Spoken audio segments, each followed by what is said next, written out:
Hello everyone. इस video में हम स्टार्ट करेंगे chapter 2 major civilisations of the ancient world. यानी प्राचीन समय में जो प्राचीन पूरी दुनिया थी उसमें कौन कौन सी सभ्यताएं इंपॉर्टेंट थी दुनिया में, वो हम इस चैप्टर में कंप्लीट करेंगे। Okay, so let's start. देखिए, सबसे पहले है the origin and development of man and the civilization is a interesting story. Obvious सी बात है कि जो इंसान है और जो उसकी सभ्यताएं हैं उसकी शुरुआत की जो स्टोरी है वो बहुत ही इंटरेस्टिंग है। क्या है भाई? बहुत ही इंटरेस्टिंग। उन स्टोरीज को अब हम इसमें इन डेप्थ एक एक करके कंप्लीट करेंगे। ठीक है। लार्ज पार्ट जो सिविलाइजेशन का है वो पास्ट में छिपा हुआ है। सभ्यता को खोजना पड़ता है। हमारे आंखों के सामने कोई सभ्यता जो है एकदम नहीं मिलेगी हमें। उसके लिए आर्कियोलॉजिस्ट हैं या फिर उनके कुछ सबूत जो सोर्सेज मिलते हैं उनको यूज़ करते हुए हमें उस सभ्यता की खोज करनी पड़ती है। ठीक है, उसको अंडरस्टैंड करना पड़ता है। दूसरी बात, ये जितनी भी सभ्यताएं हैं वो वेरियस अलग अलग रीजन्स में मिलती हैं। एक रीजन में मिले तो भी बात है कि आसान हो जाएगा खोज करना भी, लेकिन अलग अलग एरिया जो कि बहुत हजारों किलोमीटर दूर है आपस में, वहाँ पर खोज करना अपने आप में ही बहुत ही कठिन काम है। ठीक है। तीसरी बात है यहाँ पर कि डिफरेंट टाइम्स में रीजन के अलावा उनका टाइमिंग भी अलग अलग रहता है, उनकी क्रोनोलॉजी भी अलग अलग समय पे रहती है। तो इन सभ्यताओं को हम अभी पढ़ेंगे, उनकी सोसाइटी, पॉलिटी, कल्चर, उनका इकोनॉमी एक्सेट्रा, सभी सभ्यताओं के बारे में हम इस चैप्टर में कंप्लीट करेंगे। ठीक है, यही सब है। और कैसे ये सभ्यताएं डेवलप हुई, ठीक है, किस मेथड से, क्या वो यूज़ करते थे, कैसा उनका पॉलिटिक्स था, ये सब हम इसमें देखते हैं। Let's start. देखिए, आपके पास एक मैप है, वर्ल्ड मैप, जिसमें सभ्यताओं को मार्क किया गया है वेरियस कलर से। ठीक है, उनके कंटिनेंट्स में उनको दिखाया गया है। फॉर एग्जांपल, इंडिया और ये पाकिस्तान के पास जो रीजन है इसको हम बोलेंगे सरस्वती सिंधु सिविलाइजेशन। ये हम चैप्टर 1 में कंप्लीट कर चुके हैं। इसके बाद हमारे पास इस रीजन में हमारे पास जो सभ्यता है वो है मेसोपोटामिया की सभ्यता। यहाँ पर अफ्रीका में जो नॉर्थ अफ्रीका की साइड हमारे पास सभ्यता है वो है हमारे पास इजिप्शियन सिविलाइजेशन। इधर चाइना में देखें तो हमारे पास यहाँ पर आ जाता है चाइनीज सिविलाइजेशन। ठीक है। नॉर्थ अमेरिका और सेंट्रल अमेरिका के पार्ट्स में देखें तो ये है माया सिविलाइजेशन। यहीं पर साउथ अमेरिका के पास देखें तो ये है इनका सिविलाइजेशन। ठीक है, कौन सी? इनका सिविलाइजेशन। ऑलराइट, इनका सिविलाइजेशन हम इसमें पढ़ेंगे साउथ अमेरिका में।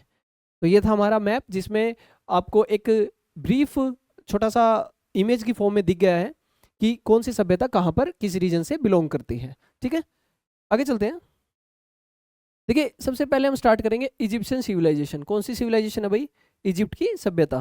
ठीक है, अभी इजिप्ट की सभ्यता को जब हम पढ़ेंगे तो आप देख सकते हैं कि आज से लगभग 7000 वर्ष पूर्व, 7000 साल पहले इजिप्ट की सभ्यता जो है एंशिएंट टाइम्स में शुरुआत की गई थी। कितने साल पहले भाई? लगभग 7000 साल पहले। ठीक है, ये हो जाएगा सबसे पहला फैक्ट। तो इस उस समय पर इजिप्ट जो है छोटी छोटी स्टेट्स में डिवाइडेड था।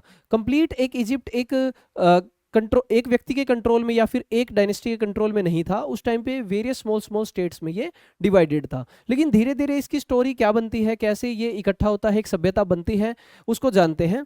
यहाँ पर क्या हुआ कि 4000 बीसी में, कब भाई? 4000 बीसी में यहाँ पर ये जो स्टेट्स थी ये यूनाइटेड हुई और ऑर्गेनाइज करती हैं खुद को दो किंगडम्स में। कितने किंगडम थे अभी भी भाई? दो किंगडम।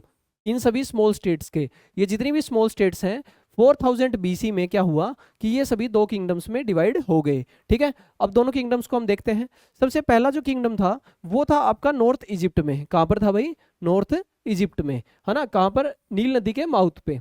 ओके, और दूसरा जो किंगडम था वो था आपका साउथ इजिप्ट में। कहाँ पर? साउथ इजिप्ट में, वो था वैली ऑफ नाइल पे। ठीक है, आपको ये भी पता है कि इजिप्ट जो है नील नदी पे बसा हुआ है। वहाँ पर जितना भी पुराने समय में व्यापार है या फिर निर्भर करता है नील नदी पे कंप्लीटली। ठीक है, तो ये दो हिस्सों में बट गया उस टाइम पे, नॉर्थ इजिप्ट और साउथ इजिप्ट। ठीक है, तो नॉर्थ इजिप्ट हो गया माउथ ऑफ नील नदी या नाइल रिवर, और ये हो जाएगा वैली ऑफ नाइल रिवर। ठीक है, सबसे पहले देखते हैं द कैपिटल ऑफ नॉर्थ। अब नॉर्थ है तो उसकी कैपिटल क्या थी भाई? बूटो। ये एमसीक्यू बनता है, क्या थी भाई उसकी राजधानी? बूटो। ठीक है, और उसका एम्बलम यानी उसका जो चिन्ह था वो क्या था भाई? Honey bee. ठीक है, हनी बी, इजी हो जाएगा, बी हनी बी, बी से बूटो। ठीक है, तो बूटो जो है राजधानी हो गई, हनी बी उसका क्या हो गया? सिंबल हो गया, या उसका एम्बलम हो गया। राइट, उसके बाद आता है हमारे पास साउथ इजिप्ट। साउथ इजिप्ट का जो कैपिटल था वो था ताइखा बे। ताइखा बे जो है इसका क्या था?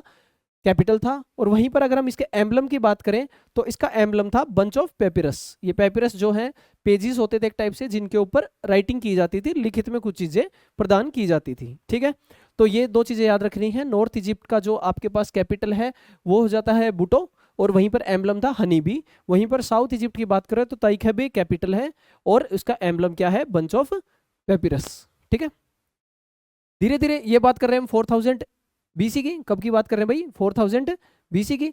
अब आ गया 3400 बीसी। ठीक है, यहां पर एक राजा आता है, यहां पर क्या आता है, एक राजा।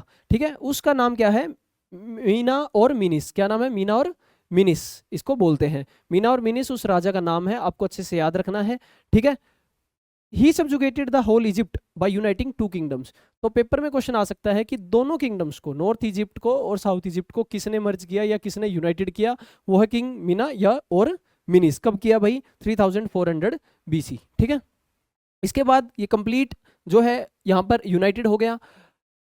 And Meena was a successful conqueror and a great general, definitely. ठीक है, बहुत ही इंपॉर्टेंट ये राजा हो जाते हैं इजिप्ट के। Then he made Memphis the capital. अब देखिए, ना ही नॉर्थ इजिप्ट है ना ही साउथ इजिप्ट, अलग अलग किंगडम। अब क्या है कि यूनाइटेड। तो राजा क्या करता है कि नई राजधानी बनाता है, उसका नाम रखता है मेम्फिस। क्या नाम रखता है भाई, मेम्फिस उस राजधानी का नाम रखता है। ठीक है, इजिप्ट की, अब ये नॉर्थ और साउथ की नहीं, ये कंप्लीट इजिप्ट की राजधानी हो जाती है मेम्फिस। कब हो जाती है भाई, 3400 बीसी में। ठीक है, then he established a monarchial system, यानी राजतंत्र ये लेकर आता है कि भाई एक ही राजा रहेगा, उसके आसपास उसके मंत्री हैं। ठीक है, वही पूरे पॉलिटिक्स को चलाएगा, एडमिनिस्ट्रेशन को चलाएगा। तो यहां से हम इस क्वेश्चन को बोल सकते हैं कि he started the first dynasty of Egypt, यानी इजिप्ट की जो पहली डायनेस्टी हो किसने स्टार्ट की, यहाँ पर मेम्फिस से स्टार्ट हुई और किंग मीना और मिनिस ने इसको स्टार्ट किया। कब स्टार्ट किया भाई, 3400 बीसी। ठीक है, तो दोबारा रिवाइज कर लेते हैं इसको कि 7000 साल पहले छोटे छोटे स्मॉल स्टेट्स में डिवाइडेड था इजिप्ट, और उसके बाद 4000 बीसी में क्या होता है, ये सभी छोटी छोटी स्टेट्स हैं यूनाइट होकर दो किंगडम बनाती हैं, नॉर्थ इजिप्ट और साउथ इजिप्ट। उनकी अपनी कैपिटल, अपनी जो है एम्बलम होता है। बाद में 3400 बीसी में जो किंग मीना है वो इनको यूनाइट करता है और अपनी खुद की राजधानी, खुद का मोनार्कियल सिस्टम और पहली डायनेस्टी की शुरुआत करता है इजिप्ट के अंदर। ये बात कर रहे हैं हम इजिप्शियन सिविलाइजेशन की। ठीक है, आगे देखते हैं। अब देख सकते हैं इजिप्ट में ये सबसे इंपॉर्टेंट जो आर्कियोलॉजिकल प्रूफ मिले हैं वो है पिरामिड्स। ठीक है, पिरामिड आप सभी ने देखे हैं, कहीं पर भी मूवीज में है या फिर आपने गूगल पे देखा है, तो पिरामिड्स की ये इमेज आप देख सकते हैं, इजिप्शियन सिविलाइजेशन के लिए इंपॉर्टेंट है। ओके, देन सोर्स क्या है, अब ये एग्जाम के लिए इंपॉर्टेंट है कि इजिप्ट की सभ्यता का हमें ये सब कैसे पता चला कि किंग मैनिस था, नॉर्थ इजिप्ट, साउथ इजिप्ट, ये सब कैसे पता चलता है। देखिए, सबसे 3 सबूत यहाँ पर आप देख सकते हैं। ठीक है, one is literary source. Literary source मतलब लिखित जो किताबें या फिर लेखककार या उस टाइम पे जो हिस्टोरियंस होते थे जो लिखते थे उस समय, उनकी बुक्स हमें मिली हैं या फिर उनकी लिखी हुई चीज़ें हमें मिली हैं। ये हो गए हमारे लिटरेरी सोर्सेज। आर्कियोलॉजिकल सोर्सेज वो होते हैं जो खुदाई करने पे हमें, आर्कियोलॉजिस्ट जो खुदाई करते हैं, एक्सकवेट करते हैं, उसमें कुछ चीज़ें मिलती हैं। ठीक है, और मॉडर्न सोर्सेज जो मॉडर्न बुक्स हैं या मॉडर्न हिस्टोरियंस हैं वो लिखते हैं या आर्कियोलॉजिस्ट हैं, वो मॉडर्न सोर्सेज में हम इंक्लूड करेंगे। तीनों को देखते हैं। सबसे पहले लिटरेरी सोर्सेज देखिए, लिटरेरी सोर्सेज में कौन कौन से व्यक्ति इंपॉर्टेंट है। Number 1 is Herodotus, he is the father of history, father of history. Okay, Diodotus, देखा इससे याद कर लेंगे, डोटस, डोटस एंड मैनेथो। ठीक है, हेरोडोटस, डियोडोटस एंड मैनेथो जो है ये 3 व्यक्ति थे उस समय पर लिखते थे। लिटरेरी सोर्सेज में इनको हम इंक्लूड करते हैं। Then we have archaeological sources. इसमें देखिए सबसे पहले खुदाई करते हुए हमें, देखिए पिरामिड्स हमने पीछे इमेज देखा है। आर्कियोलॉजिकल प्रूफ में हमारे पास आ जाता है पिरामिड्स। ठीक है, मुसोलियम्स, म्यूरल्स जो दीवारों पर पेंटिंग्स की जाती है, उस समय के टेम्पल्स जो राजाओं ने बनवाए। And one is Rosetta inscription. ठीक है, सबसे इंपॉर्टेंट कौन सी इंस्क्रिप्शन हो जाती है भाई, रोजेटा इंस्क्रिप्शन। ये एग्जाम के लिए इंपॉर्टेंट हो जाती है क्योंकि बाकियों से अलग ही यूनिक ये नाम है। तो एग्जाम में आ सकता है कि रोजेटा इंस्क्रिप्शन कौन सी सभ्यता से बिलोंग करता है, तो आप इसका आंसर लिखेंगे इजिप्शियन सिविलाइजेशन। ठीक है, अब आ जाते हैं मॉडर्न सोर्सेज में कौन कौन व्यक्ति हैं। कुछ बुक्स लिखी गई हैं बाय एडोल्फ इरमान एंड JS ब्रेस्टिड। ठीक है, इन 2 व्यक्तियों की जो बुक्स हैं वो हम मॉडर्न सोर्सेज में इजिप्ट की सभ्यता के लिए इंक्लूड करते हैं, तो ये आपको याद रखना है। इसके अलावा अगर आप देखेंगे तो नेपोलियन बोनापार्ट किस में शामिल है भैया, ये फ्रांस की क्रांति में है ना, फ्रांस के देश से बिलोंग करते हैं ये। Napoleon Bonaparte. और ये भी यहाँ पे लिखा भी है, देखिए, रूलर ऑफ फ्रांस। इन्होंने इंपॉर्टेंट रोल प्ले किया था इजिप्ट की नॉलेज दुनिया को प्रोवाइड करने में। कैसे किया था, जब हम फ्रांस की क्रांति पढ़ेंगे इन डेप्थ हम देखेंगे, बट इन शॉर्ट आप ये देख सकते हैं कि जब इन्होंने इजिप्ट वगैरह पर अटैक किया था, जब ये अपना कॉन्करिंग का टाइम, लड़ाइयों का टाइम जब चल रहा था, ठीक है, तब ये इजिप्ट जाते हैं।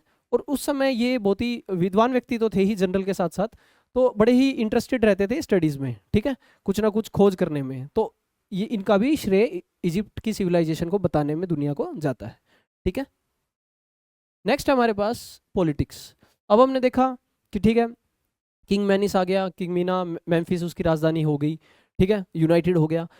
पॉलिटिक्स चलती कैसे थी लेकिन इजिप्ट की, तो मेन चीज़ सबसे पहले है, किंग जो था इजिप्ट का उसको बोलते थे फराओ। पहला क्वेश्चन ये बन गया भाई, ठीक है, एग्जाम में आ सकता है कि फराओ किस सिविलाइजेशन या किस देश के राजा को बोलते थे, वो है किंग्स ऑफ इजिप्ट को, ठीक है, इजिप्ट के राजा को क्या बोलते थे, फराओ, राइट।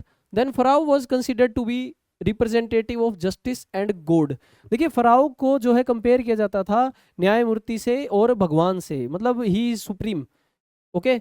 ऐसा माना जाता था कि वही है जो है इजिप्ट की सभ्यता के अंदर राजनीति में, ठीक है, वही जस्टिस मिलेगा, वो भगवान के बराबर है, ऐसा इनका मानना था।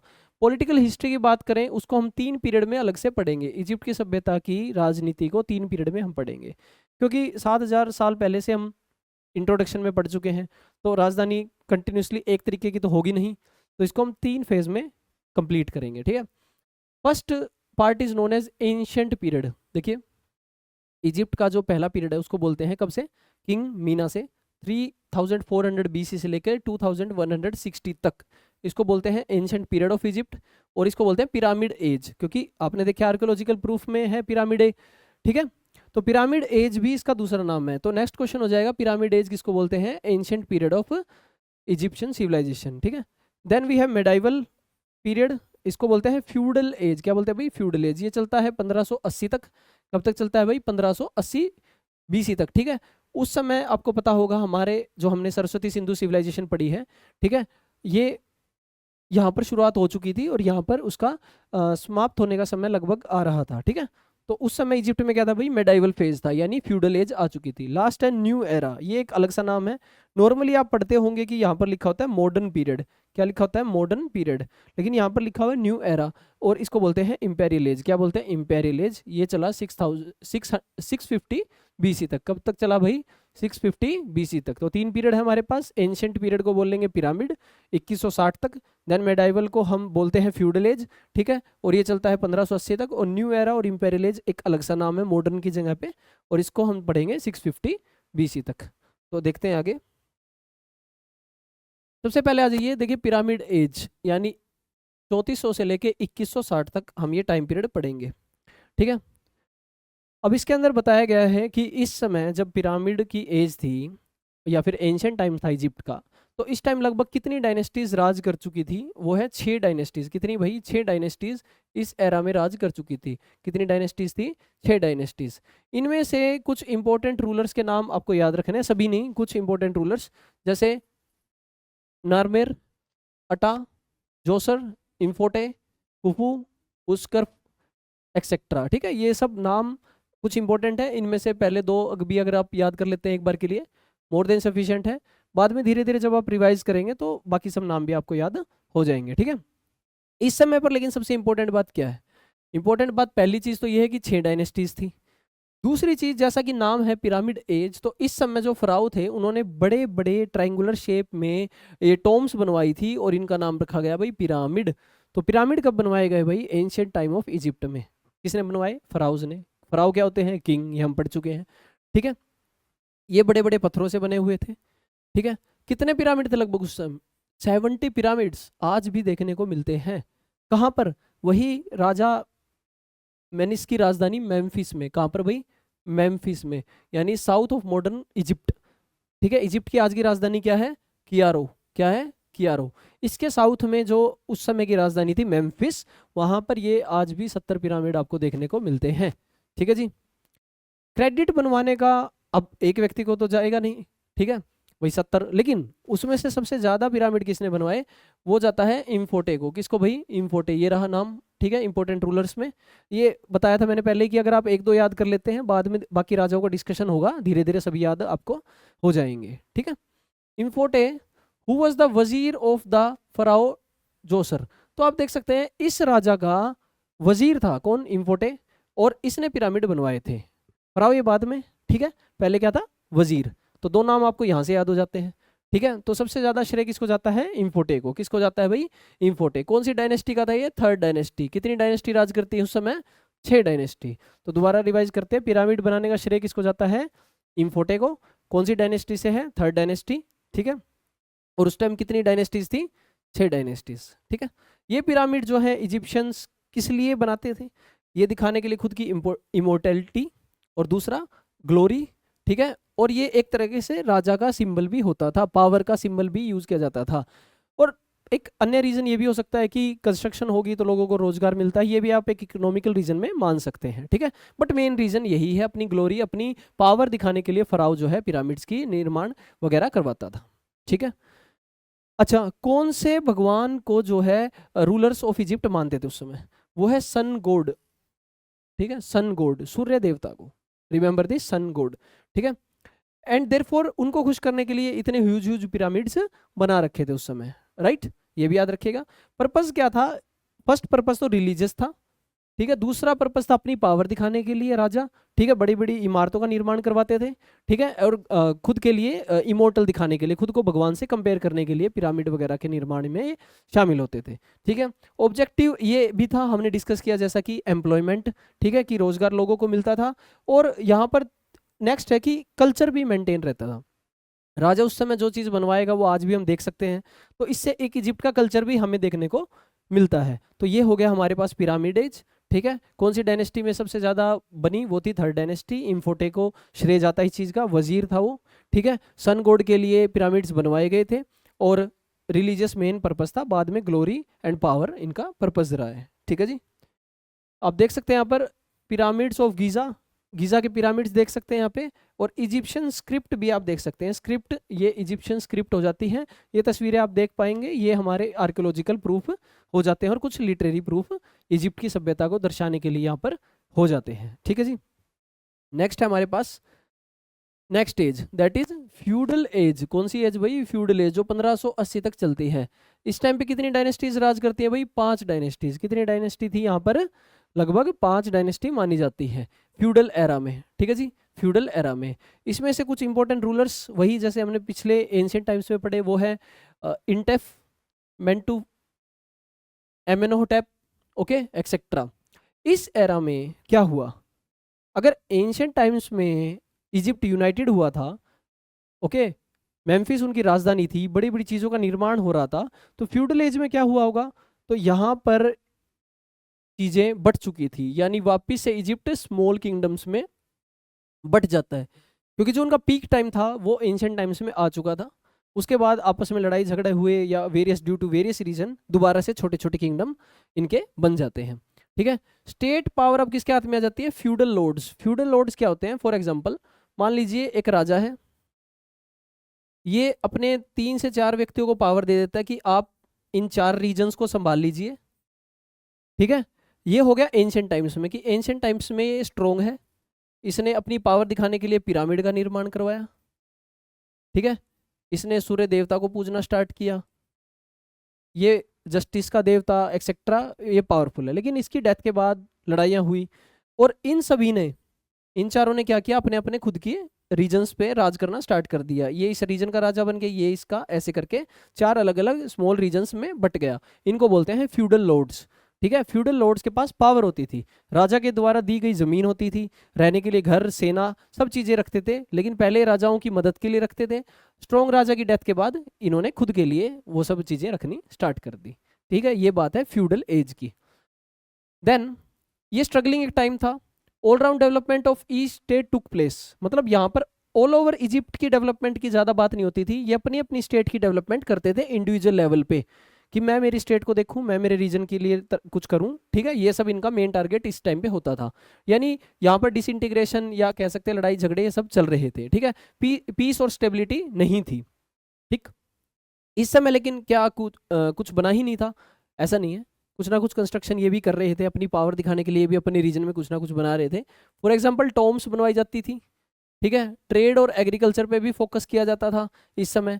और ये सभ्यता सेंटर बन गई थी वर्ल्ड की, मतलब इस समय लोग यहाँ पर व्यापार वगैरह करने भी आते थे, रीजन टू रीजन, हर रीजन की अपनी एक प्रोस्पेरिटी थी। कंप्लीट इजिप्ट की डेवलपमेंट थोड़ी थोड़ी कहीं ना कहीं हो रही थी, बिकॉज ये अपने रीजन की डेवलपमेंट कर रहा है, ये अपने रीजन की, बट द प्रॉब्लम वॉज कि ये आपस में लड़ रहे थे, ठीक है, प्रॉब्लम ये थी।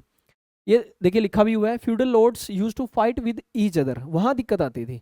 जब तक ये शांत है, अपने अपने रीजन में काम कर रहे हैं, जब तक there was no problem, but ये जब आपस में लड़ते तो डेफिनेटली डिसइंटीग्रेशन होना तय था। तो हर जगह पर क्या था कि अनरेस्ट और काउस था, लड़ाई झगड़े, लोग दुखी, पॉवर्टी काफ़ी जगह पर हो जाती थी लड़ाई के बाद, ठीक है। इस सिचुएशन में कौन से लोग, सीरिया, सीरिया देश है, वहाँ के लोग थे हिक्सोस, ठीक है, उन्होंने इजिप्ट पे कंट्रोल कर लिया। तो आपसे एग्जाम में पूछा जा सकता है, ठीक है, आपसे एग्जाम में पूछा जा सकता है कि भाई फ्यूडल एज में इजिप्ट पे किसने कब्जा किया। जैसे एंशियंट टाइम्स में हमने देखा कि किंग मीना ने राज किया था, ऐसे ही फ्यूडल एज में, फ्यूडल एज में किसने राज किया, सीरिया के लोगों ने। किसने भाई, सीरिया के लोगों ने जो है इजिप्ट पे कब्जा कर लिया, रिमेंबर दिस, ठीक है। तो यहाँ पर क्योंकि ये सभी आपस में लड़ रहे थे, यूनिटी नहीं थी, ये तो आप हिस्ट्री में देखते ही हैं, जब तक यूनिटी नहीं है ऐसे ही बाहर से आगे लोग राज करते हैं, ठीक है।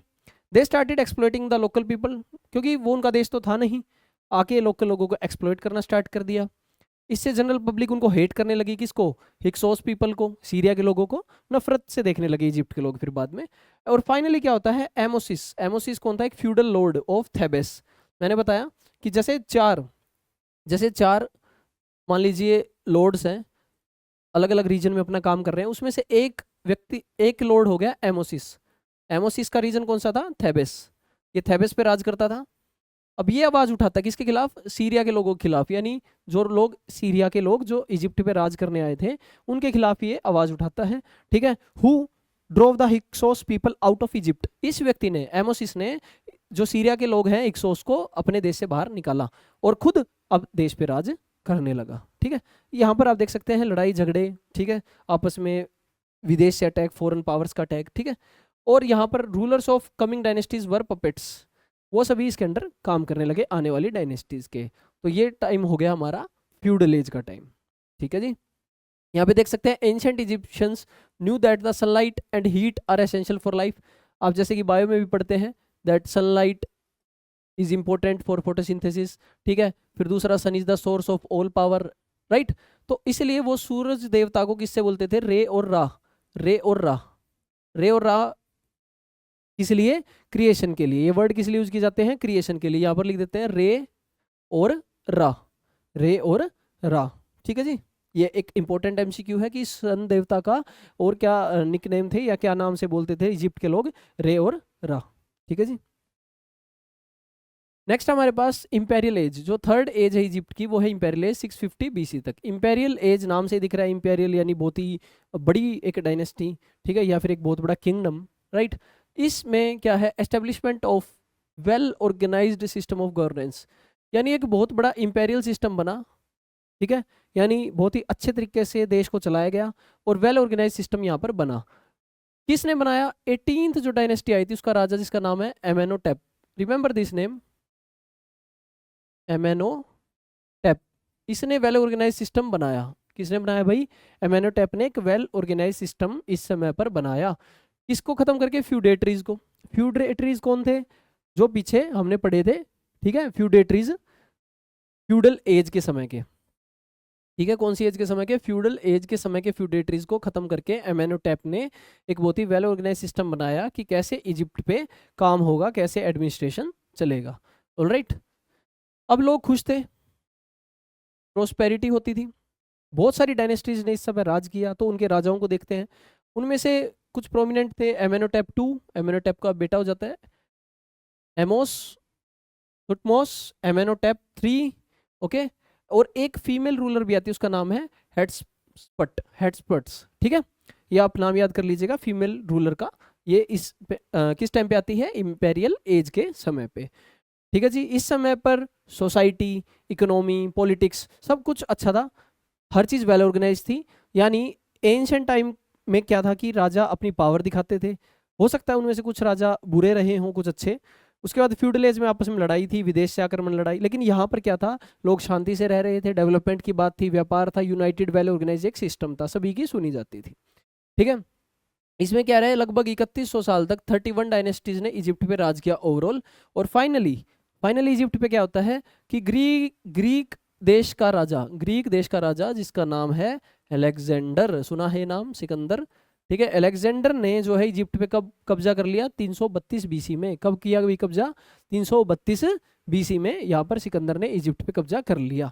ठीक है, and after the death of Alexander की डेथ के बाद rule of Ptolemaic dynasty established in Egypt, यानी सिकंदर की डेथ के बाद जो है वापस से टोलेमिक एक डायनेस्टी थी इजिप्ट पे राज करती है। ये हो गया हमारा कंप्लीट इंपेरियल एज। ठीक है, और उसके बाद हमने सिकंदर का टाइम पीरियड भी देख लिया। तो ये थी हमारी पॉलिटी इजिप्ट सिविलाइजेशन की 3 पीरियड में जो हम कंप्लीट कर चुके हैं।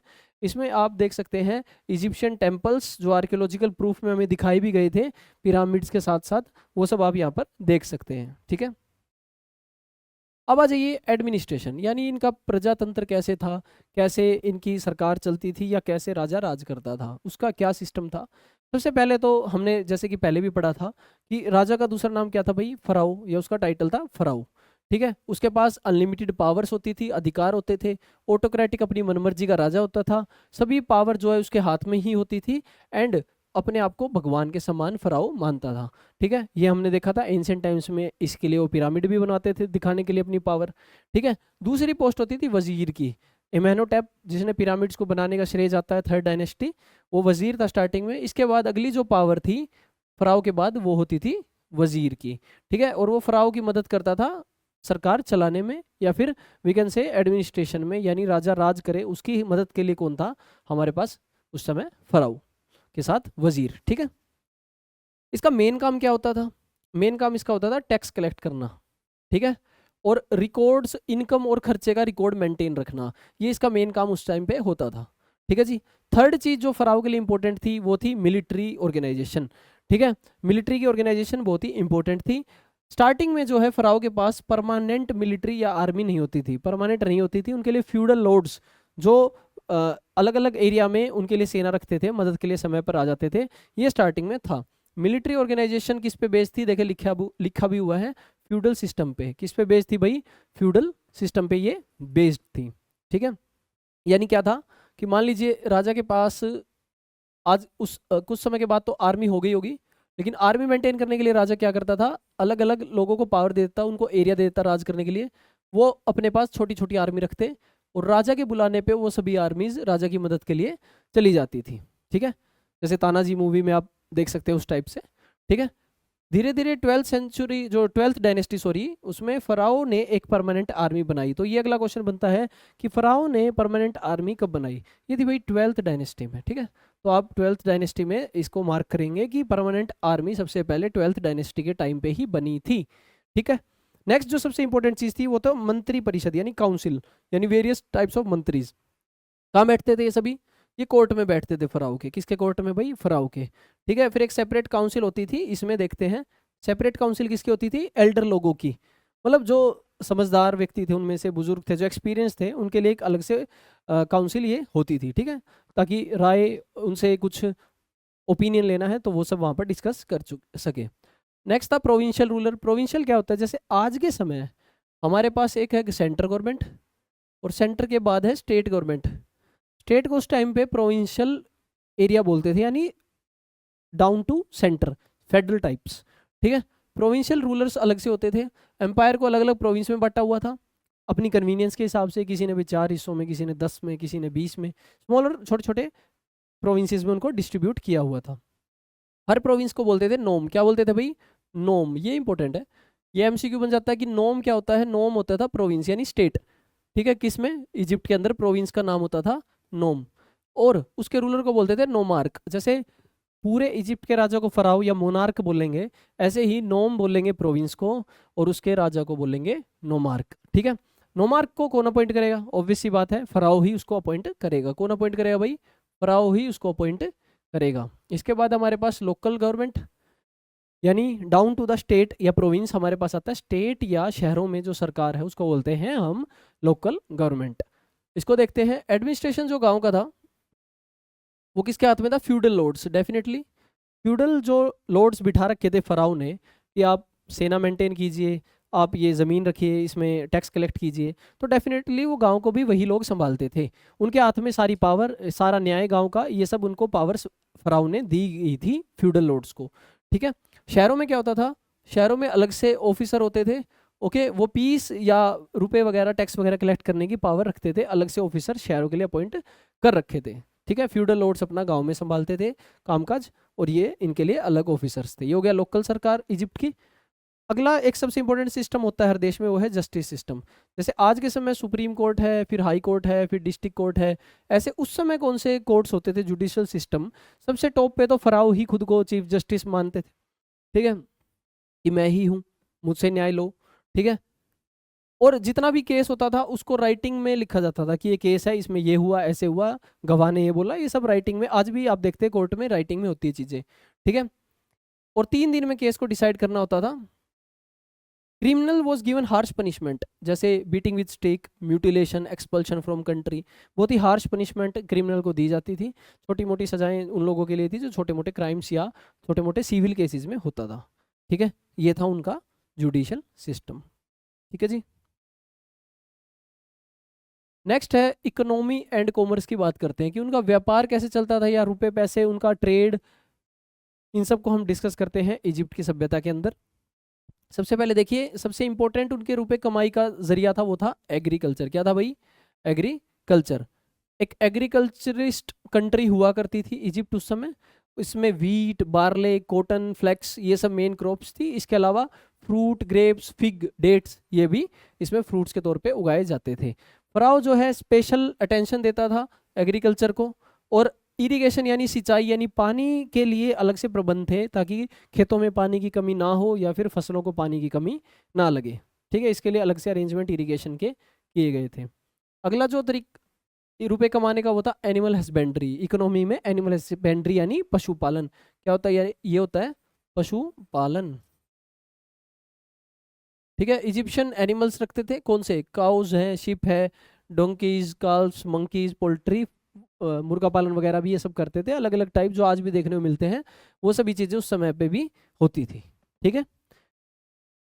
इसके बाद देखिए हमारे पास जो अगला तरीका है वो है इनके पास इंडस्ट्रीज। ठीक है। इंडस्ट्रीज आप देख सकते हैं, उसमें वेरियस टाइप्स ऑफ इंडस्ट्रीज काम करती थी। स्किल्ड वर्कर्स काम करते थे, जैसे स्टोन्स को काटने वाले, उससे ऑर्नामेंट्स या बर्तन बनाने वाले। ठीक है। किससे बनते थे? कॉपर और ब्रोंज के वेपन्स बनते थे, वुडन के फर्नीचर बनते थे, और बोट बनाने में बहुत एक्सपर्ट थे। ठीक है। बोट बनाने में और शिप बनाने में इजिप्ट के लोग बहुत ही एक्सपर्ट थे, क्योंकि आपको पता है इनसे टच होता है मेडिटेरियन सी, रेड सी, ये सब। ठीक है। तो यहाँ पर ये इस चीज़ में बहुत ही महारत हासिल किए हुए थे। ठीक है। पोट्री बनाते थे, क्लॉथ की वीविंग होती थी, यहाँ पर ये टाइप की इंडस्ट्रीज थी। इसके अलावा एक बहुत ही फेमस इंडस्ट्री थी, यहाँ पर लिखा हुआ है they made paper from grass plants. एक ग्रास प्लांट से ये बनाते थे, और ग्रास प्लांट से जो चीज़ बनती थी उसको बोलते हैं पेपिरस।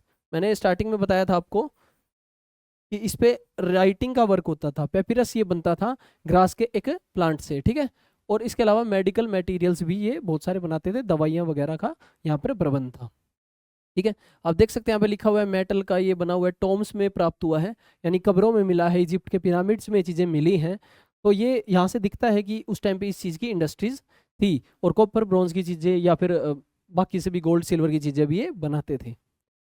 अब आ जाते हैं व्यापार की बात करते हैं कि कॉमर्स और ट्रेड इनका कैसे होता था। इस समय बहुत ही ज़्यादा 2 तरीके से ट्रेड कंट्री में होता है, रिमेंबर दिस। एक इंटरनल, एक एक्सटर्नल। इंटरनल मतलब कंट्री के अंदर अंदर जो व्यापार होता है। एक्सटर्नल मतलब कंट्री टू कंट्री यानी फॉरेन ट्रेड जिसको हम बोलते हैं, वो व्यापार किया जाता है। ठीक है।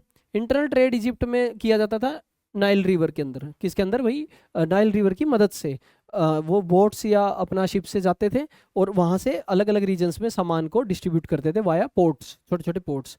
इसमें spices, dyes, oils, powders, sandalwood, ये सब इंपोर्ट किया जाता था Egypt, from Egypt, India, Arabia, इन सब से ये मंगवा लेते थे अपनी चीज़ें। ठीक है। एनिमल्स को भी ट्रेड किया जाता था। डेफिनेटली आपको पता है, पहले भी किसी को हॉर्स ही होता आर्मी में तो विदेश से मंगवा लेते। ऐसे ही इजिप्ट के अंदर भी अगर एनिमल्स का कोई आदान प्रदान था वो होता था व्यापार के अंदर, वो भी शामिल था खाने की चीज़ों के अलावा। ठीक है, अब आ जाते हैं कल्चर और रिलीजन की बात करते हैं कि इनका कल्चर और धर्म कैसा था। ये पॉलीथिस्टिक थे, यानी बहुत सारे भगवानों को ये मानते थे और वेरियस फॉर्म्स ऑफ नेचर को, नेचर की भी पूजा करते थे। नेचर की पूजा आज भी होती है, नेचर की पूजा पहले भी होती थी। Total there were 3000 gods. कितने गॉड्स माने जाते हैं उस टाइम पे? 3000। लेकिन इनमें से मोस्ट पॉपुलर है सन गॉड। कौन से भाई? Sun god. और इनको रे और रा नाम से जाना जाता है इजिप्ट के अंदर। ठीक है, और इसके अलावा नाम है होरस एंड अमीन। ठीक है, सन के बाद नाइल रिवर को बोलते हैं ओसिरिस। क्या बोलते हैं? ओसिरिस। नाइल रिवर खुद ही एक प्रीडोमिनेंट गॉड में से आती है इजिप्ट के अंदर।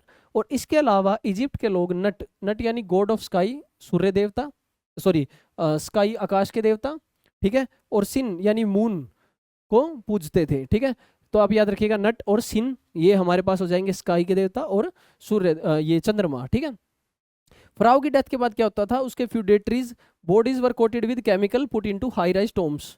ये आपने देखा है कि बॉडीज को कहाँ रखा जाता था? पिरामिड्स में, केमिकल से लपेट के। ठीक है, ओके, ताकि वो बॉडी प्रिजर्व रहे। और डेड बॉडी को प्रिजर्व करके उसको बोला जाता था ममी या ममीज प्लूरल फॉर्म में अगर हम बात करें। कहाँ मिलते हैं? पिरामिड में। ठीक है, ये डेड बॉडीज, इनकी टॉम्स को नाम दिया गया पिरामिड्स। क्या नाम दिया गया इनको? पिरामिड्स। तो पिरामिड्स में क्या मिलते हैं? केमिकल्स से लिपटी हुई ममीज, यानी डेड बॉडीज, बेसिकली फराओ राजाओं की या उनके किंगडम से रिलेटेड लोगों की। ठीक है, तो ये इनका कल्चर और रिलीजन हो जाता है। नेक्स्ट हमारे पास आप देख सकते हैं ये एक प्रिजर्व डेड बॉडी है, ये एक मम्मी फाउंड इन इजिप्ट है। ठीक है, इजिप्ट की सभ्यता ने वर्ल्ड को क्या कंट्रीब्यूट किया है, क्या प्रदान किया है, किस टाइप की चीज़ें जो इजिप्ट की सभ्यता से हमें सीखने को मिलती हैं। ठीक है, इजिप्ट ने जो है 365 डेज और एक कैलेंडर का कंसेप्ट हमें दिया है, पहली चीज। ठीक है, उन्होंने सन क्लॉक और वाटर क्लॉक, ये दो टाइप की क्लॉक्स दुनिया को प्रोवाइड की हैं। उन्होंने मेडिसिन के फील्ड में बहुत सारे आविष्कार किए हैं, जैसे केमिकल कोटिंग कैसे की जाए डेड बॉडी की, हमने पिछले स्लाइड में देखा था। ठीक है, 600 मेडिसिन जो वेरियस डिजीज को ठीक करती हैं वो इजिप्ट की लिस्ट में आपको मिलती हैं। और इन्होंने मोनोथीज्म यानी एक भगवान को पूजने का कंसेप्ट भी इजिप्ट ने ही सबसे पहले स्टार्ट किया था। ठीक है, यूजफुल वर्ड्स हमने देखे, फराओ राजा को बोलते हैं पिरामिड, लार्ज ट्रायंगुलर टॉम्स होती हैं। ठीक है, नोम हो गया, ममी, मेम्फिस कैपिटल हो गई, ये सब हमने पढ़ा था। नोम प्रोविंशियल गवर्नमेंट हमने पढ़ी थी, नोमार्क उसके राजा को बोलते थे स्टेट में या प्रोविंस में। तो ये कुछ यूजफुल वर्ड्स हमने अभी तक पढ़े थे, शॉर्ट में हमने देख लिया यहाँ पर रिवाइज के फॉर्म में। ठीक है,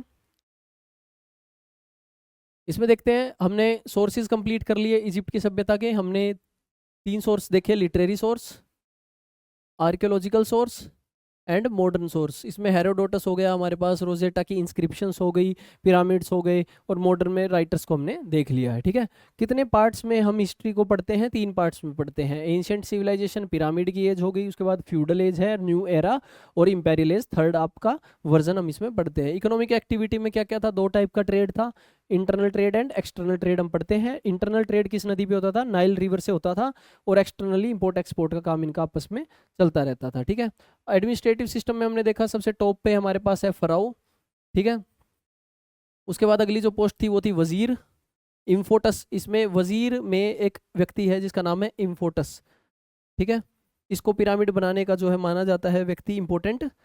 ठीक है, वजीर के बाद हमारे पास आर्मी इंपॉर्टेंट थी, स्टार्टिंग में स्टैंडिंग आर्मी नहीं होती थी।